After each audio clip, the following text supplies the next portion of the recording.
Okay, so welcome everyone. This is episode 2 of the Interfaith Talks series. This series, the whole goal is really to promote public discussion about interfaith dialogue during the current times that are so difficult. We're very honored to be here with 3 great authorities on interfaith dialogue. And first of all, we're also would like to, for our host, Anna, from the Swedish Theological Institute, to say a few welcome words, and we're very thankful that you're hosting us. Thank you so much, and warmly welcome to the Swedish Theological Institute here in Jerusalem. My name is Anna Hjelm, and I'm the director of the Institute, and I'm actually so very happy to have you here today. Not only are looking forward to this interesting conversation, but also the fact that this time really needs all the good and hopeful voices that we can hear. So we're so happy to host you, and I wish you a very good and powerful conversation. So welcome. Thank you. Thank you so much. I'm not sure now looking as to whether this is the best place.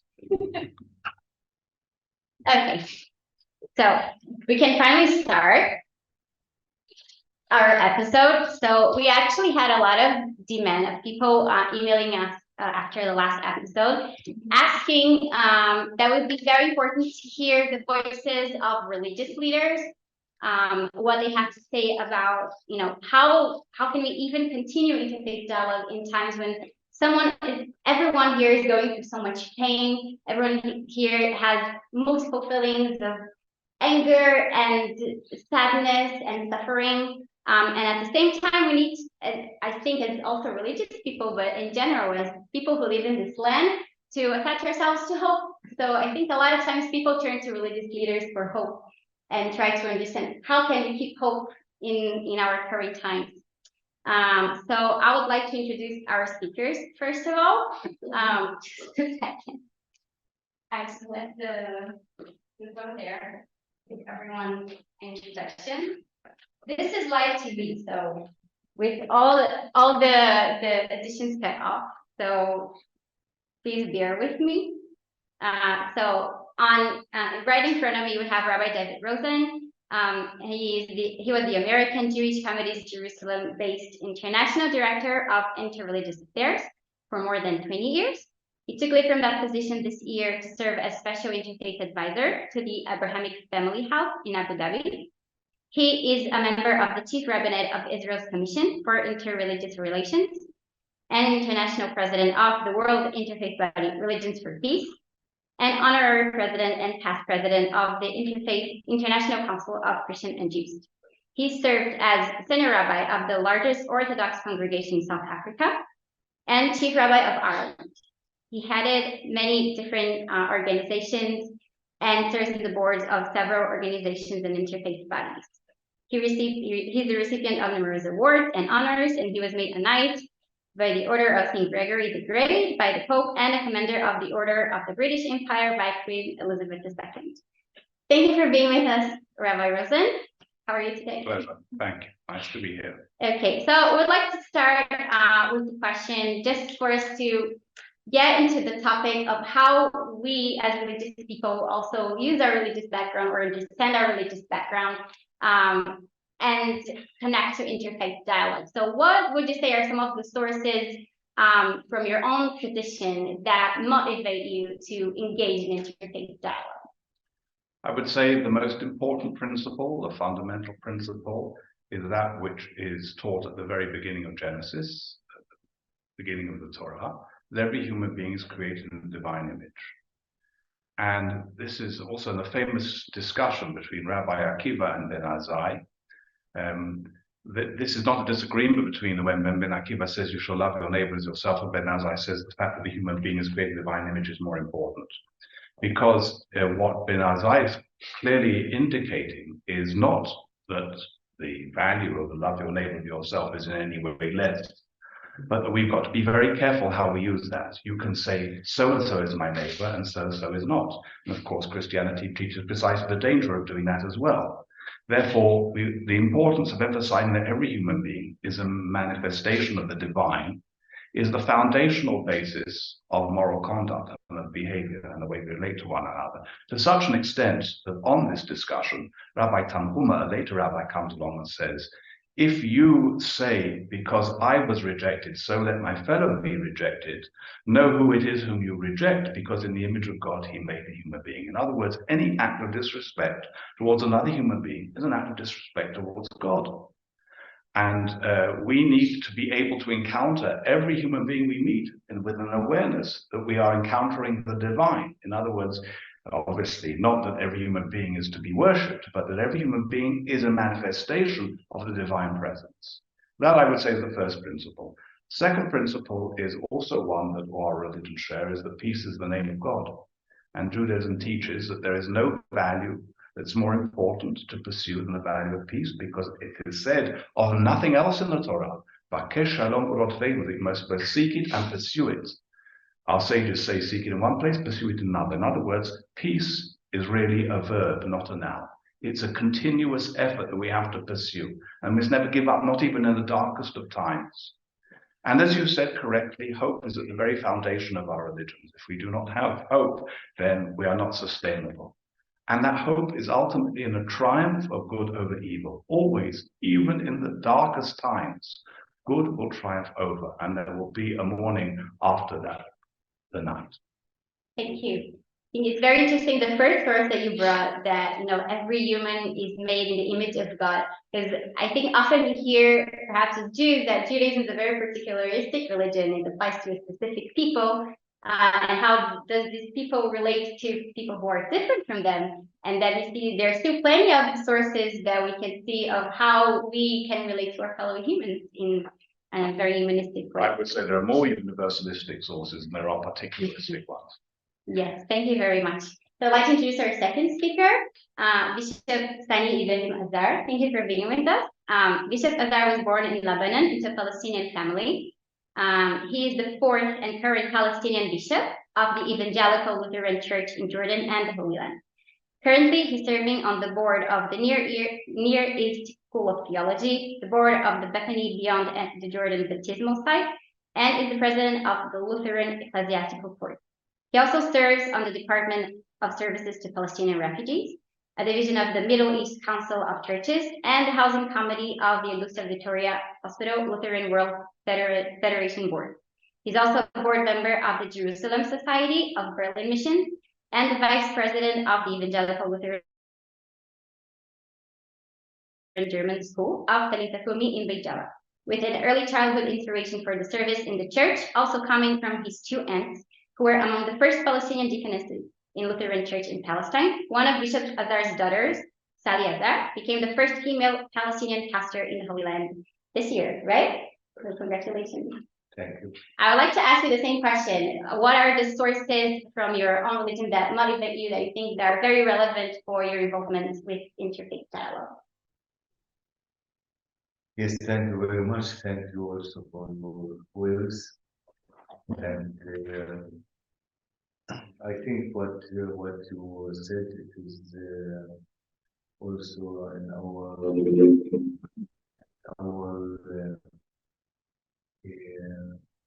living here with each other. I think for us as Christian, Jesus, he was a Jew, and he was a prophet for the Muslim. The Palestinian church is the local and indigenous church from the time of Jesus in the Holy Land. So everything about the story of our faith connects to our three religions. And we know that we are all connected to each other as children of Allah. Jesus also had a dialogue with people of different backgrounds and religions. And Jesus taught us that the love of God is for all people, for the whole world. The prophet Isaiah says that Jerusalem will be a house of prayer for all nations. This is what motivates me in speaking, dialogue, and discussing and living with each other, because that is the wish of God, that people will come to Him and keep each other. We have one God and we have one belief. And what is written in the New Testament, you should love God and your neighbor. And what is written in the Old Testament, all about our belief. First, you have to have a good connection, good relationship with God, and you should have a good relation with your neighbor. And from this point, I think the relationship to the other religions should not divide us, but connect us to find the same way. Thank you. Actually, at the Interfaith Encounter Association, we have a group of Jewish, Christian, and Christians studying the New Testament together. And I go to that group every month, and I always say it's my favorite Torah class of the month, because we learn so much about each other through dialogue. It's really what you mentioned before. So thank you very much. And we have here by my side Qadi Mohamed of Obied. The Qadi means judge. He is the judge of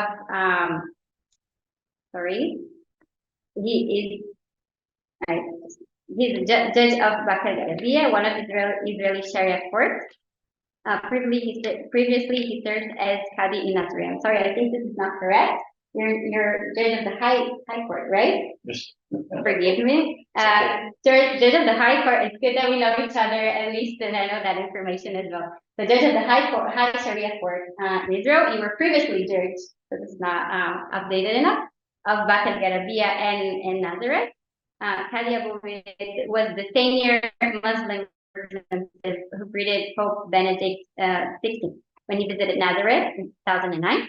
And he currently lectures in continuing education courses for the Israel Bar Association and at Tel Aviv University in the field of Islamic Trust, Al-Qaf, and having also worked for 8 years as a lawyer and directed the Al-Mizan Human Rights Organization for 4 years. Thank you, Qadi. And Qadi Abu Ubaid is also a coordinator, is also very active in our group with religious leaders and interfaith dialogue through the Interfaith Encounter Association as well. So it's a pleasure to have you with us. So I turn to you with the same question. What are the persons from your own tradition that inspire you to be involved in interfaith dialogue? Thank you. And thank you, everybody. And yes, it's difficult times, but let's make great both of you of the happy New Year, happy Eid, happy Hanukkah. And I ask Allah to bring peace and stability to our region. And we are really asking Him to forgive us for our sins. It's, as a Muslim, I think whenever there is a crisis, we should be the one who to blame because our sins, we as humans, because it's a matter of because we are sinful, and as a result of our sins, we are tested against and again by God. Actually, the first verse of Islam saying that in the name of Allah, the entirely merciful and especially merciful. This is the Bismillah ar-Rahman ar-Rahim. This is the verse that we read every day, every morning, every time we pray, we read. And this is the verse which calls us to look to humanity in mercy. Because Allah, He is the entirely merciful. And when you want to look to the humanity and to everything around you in mercy, and the word mercy is not just something that we say in our tongues, something that has to come from our heart. Because mercy, you have to mercy the human, the animals, the planet, even the trees, everything. You have to be in mercy with them. So this is the first verse that's called us to be merciful with the others. And the others is not only the Muslims, the others is every human being who was born here. And the Prophet, and there are many verses in the Quran as well, that calling us to be in common things. And there is a verse in the Quran saying, telling us to call to the Jews, to the Christians, or the people of the book. Once we agree in one thing, that there is only one God. There always have to be a lot of argument, discussions among us. But once we put one principle, that nobody is challenging this principle. The principle that there is one creator, the creator of all of us. So if we agree on this point, that there is one creator who created everything, that's a good start. Because we are under one umbrella. And under that umbrella, we can proceed more and more. And also the Prophet, peace be upon him, he was calling, and Allah described him to be merciful to the world, not merciful to the Muslims, merciful for everything. So the Prophet, when Christians from Najran came to the Medina to meet the Prophet, and they asked him to pray, and he said, yes, go and pray in the mosque. And they were praying in the mosque. And he was sitting with the Jews, discussing with the Jews many issues and many matters in Medina. So this is the point that we Muslims should come to everybody, Christians, Jews, everybody, and to discuss with him, to dialogue with him. We are not enforcing anything on anybody. We have to talk to them. Because at the end of the day, we all the inhabitants of this planet. We have to respect each other, otherwise we will destroy each other. So the point is that we will never be able to eliminate anybody from this planet. However, Jews have suffered many years and many times, and they still alive, and they still continue, and they still are. So if those minority who call Jews were suffering every decade, every century, they were suffering, they were killed, and they still.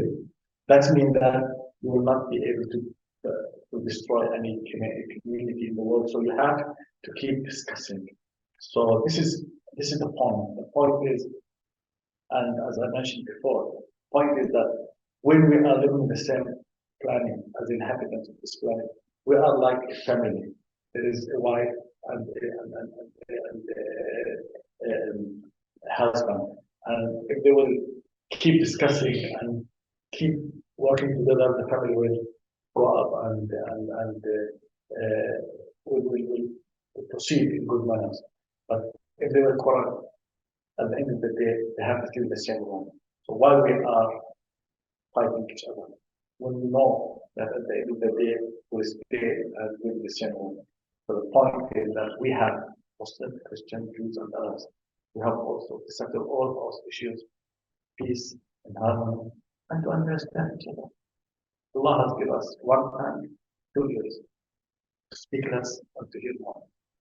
That's one of the reasons that I'm here and that one of the interfaith. Thank you.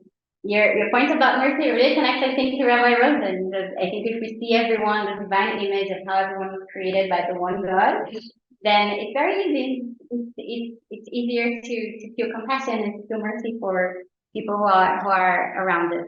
And especially if we take love thy neighbor in the most literal sense, which we a lot of times do not. Like, this is what we are at the end. All of us, we are neighbors in this land and in this world as well, not just here. So thank you very much, the three of you, for being here. So I'd like to focus our discussion today about the role of religious leaders. As I mentioned in the beginning, a lot of people actually turned to us and they said, we would like to hear the voices of religious leaders, people who actually know the sources, people who know their community. We often turn to them for inspiration, we turn to them for hope. So we see a crisis at the moment in many different ways, and for sure, for some people, it's a crisis of even faith, perhaps. It's a crisis of belief in humanity. It's a crisis of trust with other people. So what would you say is the role of religious leaders at the moment with their communities? I'd like to speak with the Qadi this time, so you can do the other way around. Yes. You know, sometimes when you have a crisis, Sometimes it is general crisis like wars and disease and so on. And sometimes it's personal crisis. And personal crises in general are more difficult because when you are in war, you are not only the one who is in crisis, but everybody is in crisis. So it's a common thing, and people will envy each other. But when you are in a personal crisis and in a difficult situation, sometimes you won't find somebody who will envy you. And I remember when Abraham, peace be upon him, when he left his wife Hagar in the middle of the desert with her son Ismail, and he left her alone without anything. She asked him one question, according to the Islamic faith. If you want to leave them alone, she said to him, ask him, is it God who asked you to do that? He said, yes. He said, okay, thanks to God. If we are on the hand of God, so God will not leave us alone. And this is the point, and it's mentioned in the Quran, in Surah Al-Baqarah, verse 155. And Allah said, and we will surely test you with something of fear and hunger and loss of work and lives and fruits, but give good things to their patient. Which means that when he left her alone, his wife, and with her child, without food, without anything, she was in crisis, personal crisis. She's in the middle of the desert, no husband, no money, no food. So the end is death. That's the feeling. But when he left her alone, she believed, and he believed also Abraham, that God will not leave them alone. When everybody is surrounding you, leaving you alone, you have to trust on God, that He's not going to leave you alone. And when you put your heart with God in difficult situations, and you feel that a lot of people nowadays feeling that they are alone, they have nothing in their hands to do. Whether those on this side or the other side, they have nothing to do. They are not part of the game. They are as a result of the game. They are not part. They are not having anything to decide on. They have no power to change their destiny, but they have one thing only. They have to link their heart with God. And we link and connect your heart to God. That will be sufficient for you to be some mercy and some ease, because you know that at the end of the time, you are not created to make a lot of money in this life or to make a lot of. We were created here to make good deeds and to think about the hereafter and work for the hereafter. And since the hereafter is something that we are seeking to receive and to be in, so that will give people hope. I find that people nowadays, they are in misery. We are passing years and years that are very difficult for everybody. Everybody from his own cause, from his own side, cannot put aside other people's tragedies on both sides. Fine. I've seen a lot of horrific things. I've seen both sides things. I was one of the people who saw the video, the 55 minutes or something like this. I was invited. I've seen that things. I've seen horrific things. I see also all that is horrific things. Leave me apart from the political issues. I'm a person. I'm a human. I'm just looking for families, for children, for sides. I'm crying. So let's pray. The first thing that we can do, pray. We go to God. We put our tears in our prayer in order to ask for the mercy of God to solve us and to give us a relief of all this. Because we are people. We as religious people, people think that we have we have the solutions to everything but money. We only can advise, pray, because politicians put us aside and then side. We think that we can have people in our community be patient, to pray, to do good deeds. The Prophet, peace be upon him, whenever there is a problem was facing him, we go and pray. And that's the way. I said, whenever we face a problem, tragedy, something hard like this, we have to go and pray. Everybody in his way. I, as a Muslim, I go and pray and ask for the mercy of Allah for everybody, regardless Muslim, Christian, Jew, whoever. Because it's our duty to pray to them. Because prayer will help us. Thank you. Thank you. What I hear from what you're saying, Israel, is a lot of times the hopelessness comes from a place of feeling alone, of not connected, not to God or not to our neighbors in the way of our community. And at the same time, the answers you gave of, praying, connecting yourself to God and doing good deeds, connecting to our surroundings and people who are with us, they in a sense give us strength. So Yes. that was very inspiring to hear. Thank you. Yes, Bishop, how would you say is the role of religious leaders at this moment? How do you connect yourself to your own community at this moment? Yes, I think there is two more things to say about it. Firstly, the leaders we should stay and look for the life of this time we look for people who are suffering, who are hopeless, and we have a big world in this that people stories to try to listen to that. Our Qadi first said we have 2 ears and 1 mouth, and this is for me a time where the church, the religious leaders, we should hear more than speak, because the people are now in this situation, they need somebody to speak. I don't like to go to the history, but in the past, the church and the Rabbi and they were psychological, psychological leaders for the people.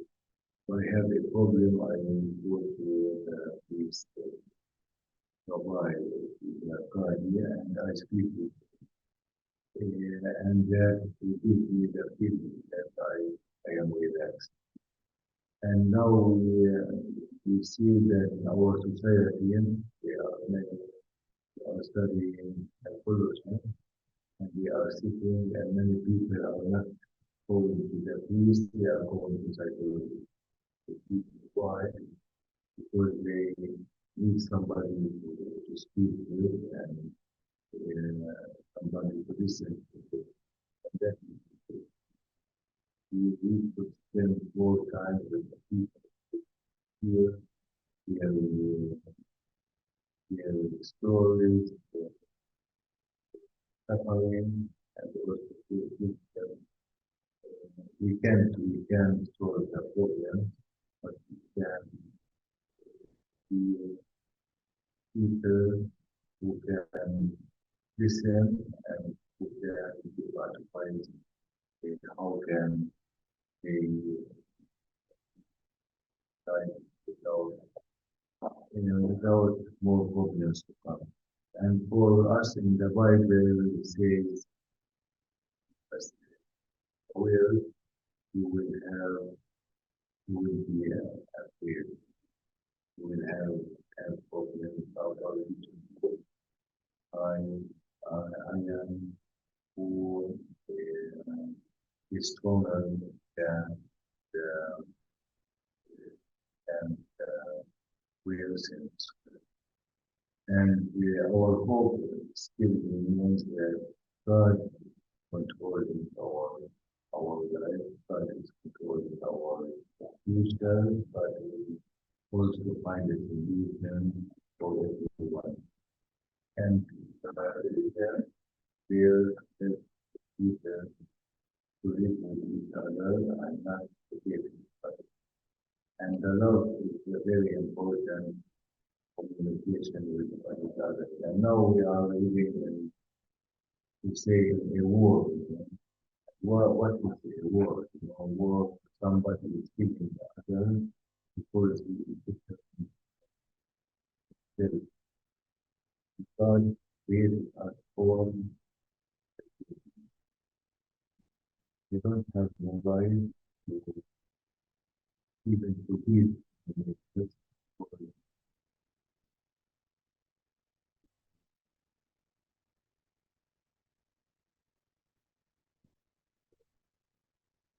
human beings sometimes face and disorder. They try to be a God in this world, but we are not God, you know.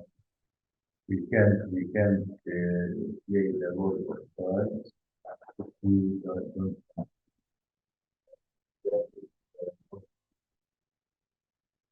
Now, religion is not anymore helpful, but the religion became a problem for the people that think leaders and leaders to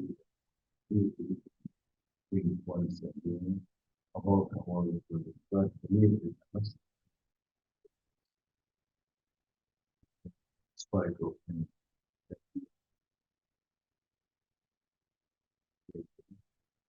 And we could use the metals that God the soul by God and by our. And that is my hope for the future that find many people who are waiting for living with each other, for accepting one God. And that is one thing that we have in the Jewish religion. I think very important and very common. The Islam who are reading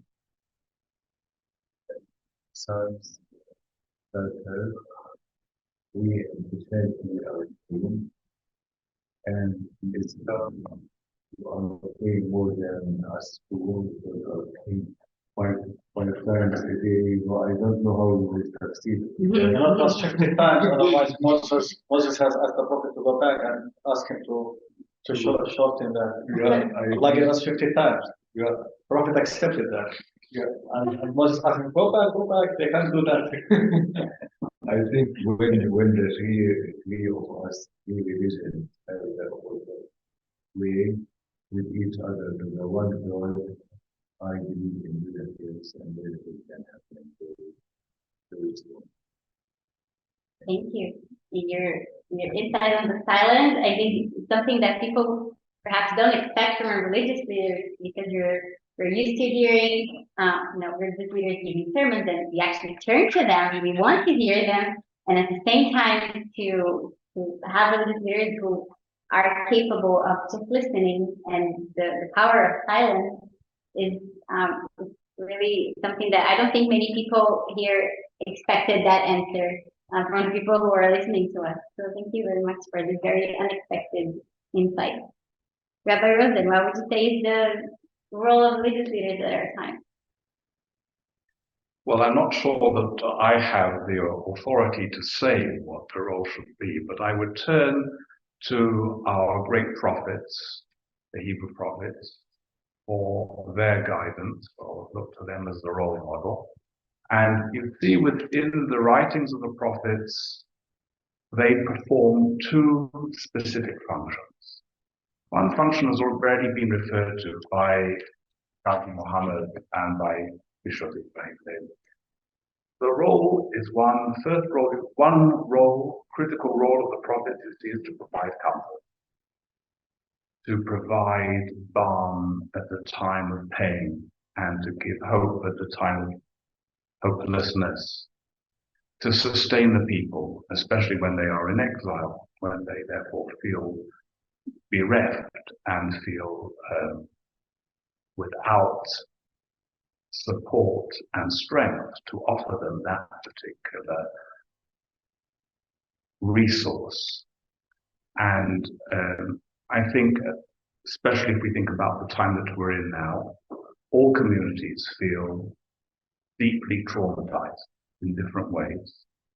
And that role of providing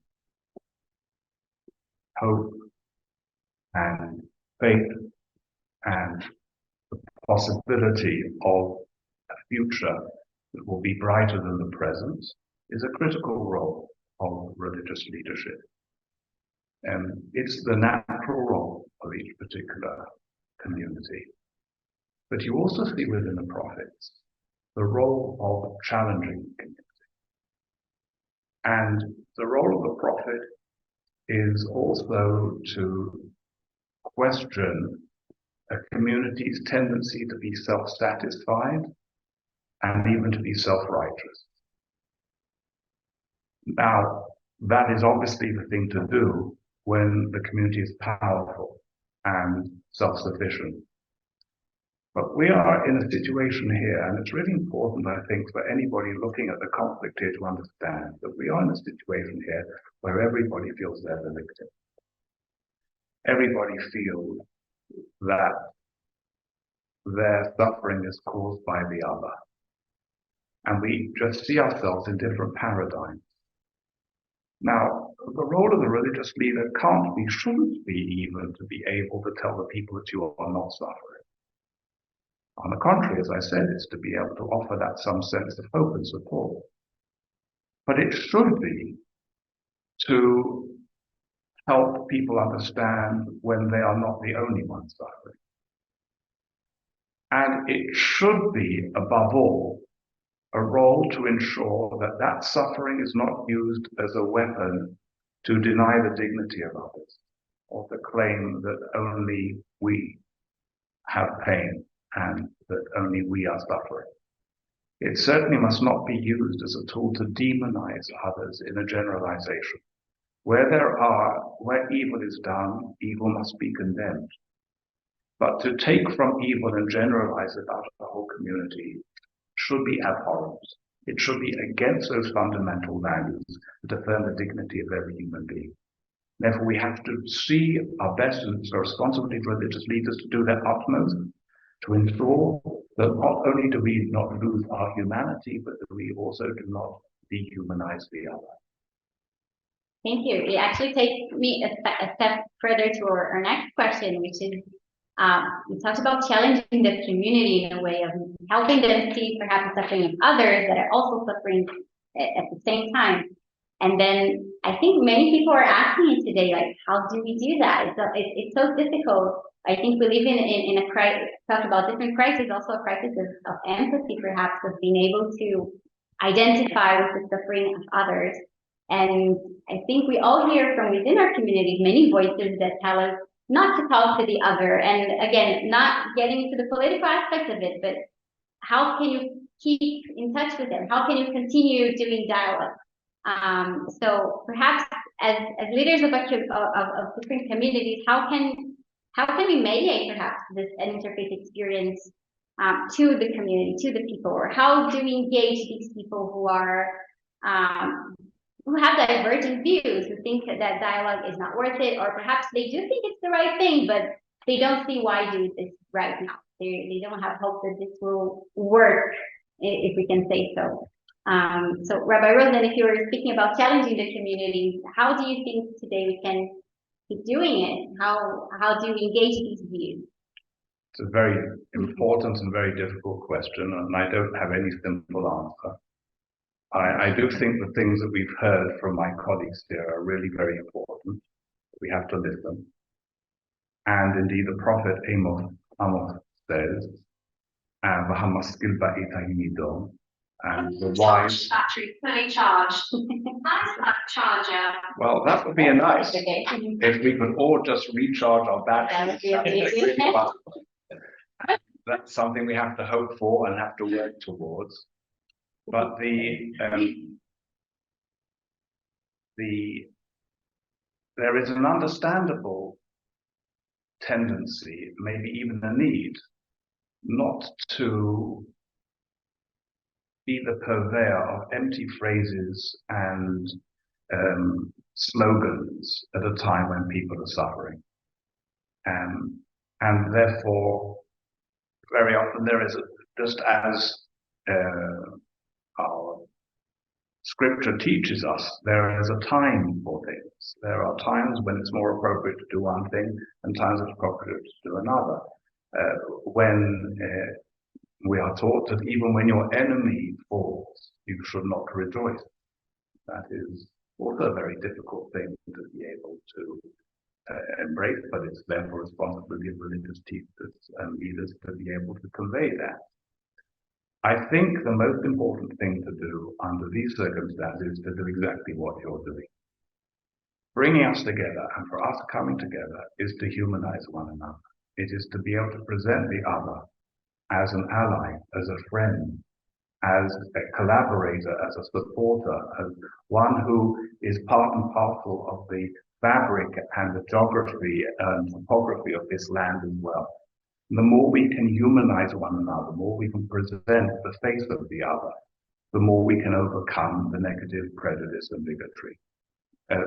There is a phrase in the Quran, with the Qadi's permission, that I think is really the most important phrase I know within any written text, religious text, with regards to the imperative of dialogue. And that is the one in, I think it's in Al-Hujarat, 49 verse 13, very famous for all dialogue. O humankind, we have created you out of a single man and woman, made you into nations of peoples in order that you may know one another. What does that say? That says, first of all, that God has created diversity intentionally.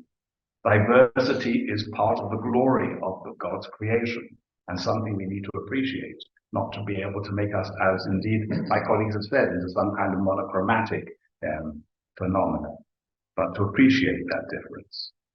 It also teaches us that we've got to get to know one another. Why do we need to know one another? Because if we do not know one another, we so easily generalize and articulate prejudice and bigotry, and we enter into stereotypes. When we know one another and we engage with one another, then we can see each and every human person as an individual created in the divine image, getting back again, as I mentioned. I think that echoes the idea that is articulated by the prophet, I think it's Micah, who, I can't remember, Micah or Malachi, who says, then those that feared God spoke to one another, and God listened and took notice and wrote it down in the book of those who fear him and respect his name. Again, we could ask, what's the big deal about talking to one another?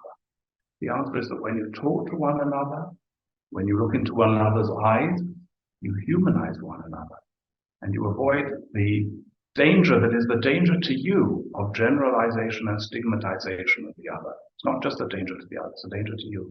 Our society will never be able to truly flourish until we see one another as truly created in the divine image, as people with heritages and with traditions and with faith, expressions that are part and parcel of the overall fabric of the world, of the place in which we live, of the society in which we live, that belong here, that are part of this land. When we learn to respect that diversity, we will do the favor to ourselves. Then we will be able to flourish and live in peace in this land. Thank you. And I'm sure a lot of us, as I said, look up to religious leaders and we see them doing it, then it suddenly also becomes legitimate for us to do that as well. Perhaps people who may be, hesitant in participating. Thank you. Bishop, how would you say you can engage with these voices that say don't talk to the other or that demonize the other? Yeah, it is very important thing that we are now together to speak with. One thing I would like to say that in this situation, the people, the first thing, why not doing that? Why not is allowing that? And I say always, God is not doing, but we are. We are the problem, not God is the problem, we are the problem, the human beings are the problem. And not everything what we don't have an answer for it, God is responsible. We should leave God and put what we are.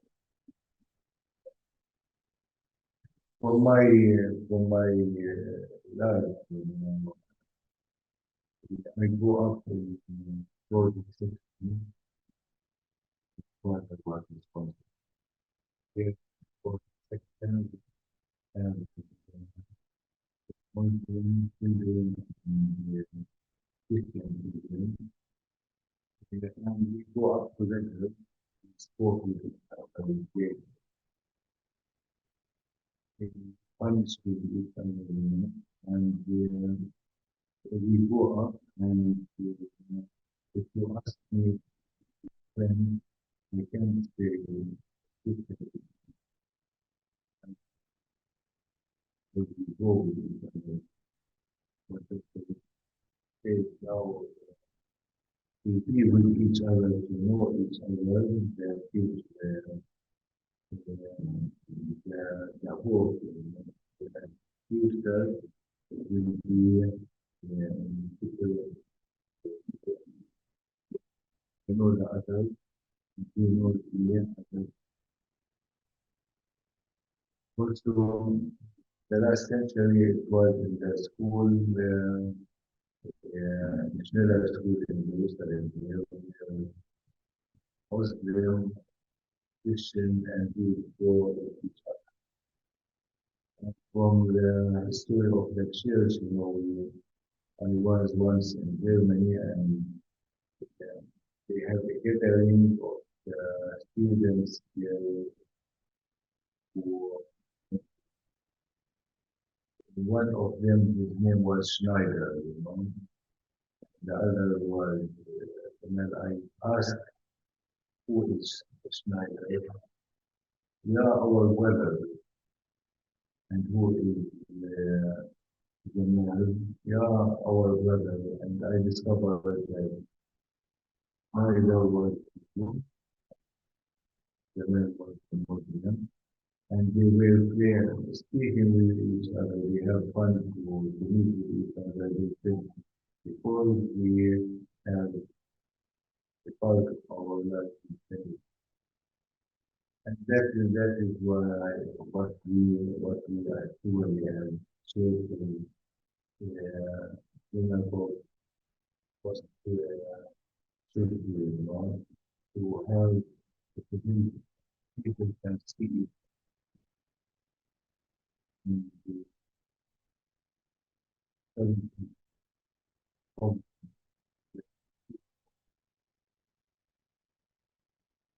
challenges in life, and to do the others, that will come. That is, I think, the beauty of the religious people in this country, to have such places where people can see each other, communicate with each other, and then I think that we will do the work of God. We are the one people for them, but we not separate each other from the country. Perhaps if we play more together, children will fight less as adults. So that's what we hope for our future. Qadi. Yes, actually, sometimes we have to challenge ourselves. And, when you see somebody, he's a human, but you need, in order, your stingy soul will make you humanize him by picking your eyes. And how you do that? Because you see human, you see animal, you see human like you. Hands, ears, eyes, talking. But you have to convince yourself that he's not human. So how do you do that? Sometimes you do that by repeating. And this is what's mentioned in the Quran, the stingy soul. The stingy soul will not see him in your eyes, but you will see him in his deeds. You will think about him in his deeds, how he is bad, how was he harsh to you, how he was bad to you, he did that, and so on, and so on, and so on. So you convince yourself You fake your eyes and you lose your humanity in this way. And that's the way how the evil blind your soul and eyes. Because when you see bloodshed of anybody, you have to react in your soul that is something forbidden, because was the second thing that God has forbidden. The first thing to make a partner to God, the second thing to kill somebody. So this is the thing that God has forbidden, to see the blood of somebody else and to feel joy. So the first point, that the Satan, the devil, blind your eye and convince you that what you are doing is right and is not wrong. This is the way how he brings you to the death, to his path. And the path of the Satan is different than the path of Allah, the God of God. Because the path of God is forbidding the revenge, forbidding the killing and forbidding the revenge. So when you are putting yourself and blinding your eyes and losing your soul and losing your humanity and losing everything, you need something to justify your action. So you repeat in yourself, he's bad, he's devil, he's something, and so that, and you repeat, he's not human, he's not human. So you blind yourself, and you will have amok, like you feel that you have Dutch courage, and you do that. And that's the problem with us, because we are not looking to the other in the eyes of mercy. Even, even if somebody has harmed you, you should not revenge. You should think about, you are, as a religious person, you know that in the Quran mentioned that whoever was killed or murdered by somebody, he should not revenge in the same way, because we have given him the power to revenge, but he should be wise not to use such power. We have given him the power to revenge, but he should not use it. And the sanctity of life is so important, it's so high. You cannot give yourself any ethical excuse by killing. Nobody can give himself any ethical excuse. People who are nowadays seeing this thing, they have to think about ethics. I will not give anybody in the world any excuse to kill. There is no excuse to kill anybody. No excuse. Even nowadays, for instance, in normal terms, we are discussing with others about the capital penalty or the death penalty. You find everybody is against death penalty nowadays, against it. Why? Because when you save life, you save the whole humanity. And you kill one single life, you kill the whole humanity. This is the principle that have to lead us. And we as a religious people, we have, despite the fact that we are sometimes challenging our community, we are challenging our community, because people in general, and they want to revenge, they want to kill, they are bloodthirsty. They feel sometimes some relief by doing harm to the other that has done to us harm. But is that the way that we are religious people? Yes, we have to challenge them in a way that we should not forget our humanity, our sons, our God. Otherwise, the first children of Adam, they were the one, they would kill each other. Because of what? Being jealous, because he's seen his brother in the eyes of devil. He's jealous. He's getting better than me. God has accepted him and rejected me, so I have to kill him. He was talking to himself. That's to give himself justification and reason for his action. And that's the dangerous thing. When you are giving reasoning to your action, that's more problematic than the action himself. Never give reason to your action if your action is malicious one. Again, I hear things that also the bishop and the rabbi said of the difficult role of, at the same time, giving support to the community, but challenging perhaps the natural reactions that we have whenever we see something that it's just greater than ourselves, and so much hate and fear, and it brings us anger, it brings us, perhaps a need to revenge or to feel that we're better than others. And then at the same time, perhaps as the religious leader, as a psychologist, in some sense of understanding where it comes from and challenging that and giving perhaps the tools for people to react differently and to bring the sources that you mentioned before and to be the support of the community. Yeah. So I learned a lot about it. I just remember the Prophet saying that the strong is not the one who is reacting. The strong is the one is holding his anger at the time that others are reacting. Holding his anger. There is a thing from the Perkavot as well. It says, who is the strong one who can control his own instinct. So we're back again to how our sources just can be used as well to lead us to connect and to lead us to engage in dialogue. So thank you all for being here today. I learned a lot, and I think the audience as well. Like I said, as someone who is certainly not a religious leader, but who is engaged in interfaith dialogue, that it's just so important to hear your voices and to be inspired by you, and to have at the same time your support, and it can be through your time being here to continue doing interfaith dialogue, the legitimacy gives as well to interfaith dialogue as a whole, that we're not taking our text and putting out of context, that we actually have people here who know the sources and who study them and who dedicated their lives to it, who are actually telling us, no, this is how we read it, and this is how we can live together and still be faithful to our own traditions. So thank you so much, and thank you everyone who watched this today, and we hope to see you on our next episode of Interfaith Talks. Thank you. Thank you, and happy Hanukkah and happy Christmas to whoever is celebrating today and the next few days. Thank you. Thank you. Thank you.